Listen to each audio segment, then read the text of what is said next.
In today's video, I'll show you how you'd be able to hide story highlights on Instagram from someone. So let's get started. So first of all, you want to log in into your Instagram in the app, and then from here, you want to tap on your profile icon on the bottom right. And then now you should see that I have some highlights in here. So in order for me to hide that from someone, is that first is that I'm gonna go on the three horizontal bars on the top right. And then from here is that you want to scroll down and go into hide story and live. And from here, you just want to go for this one again, hide story and live from. And then from here, you want to make sure that you select the person in here. So the only downside in here is that that person must follow you in order for you to be able to select them from here.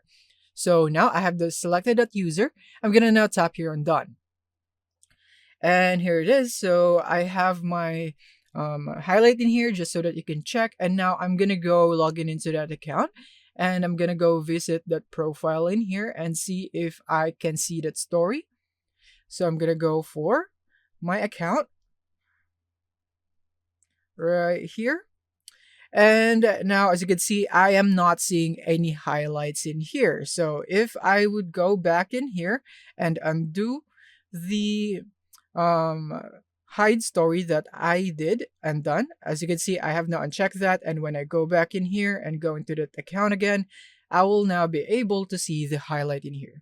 So yeah, this is basically how easy it is on how you could hide your story highlights, not just your story itself, on Instagram. So that's it. I hope this video has been helpful to you. Thank you for watching and see you on the next one.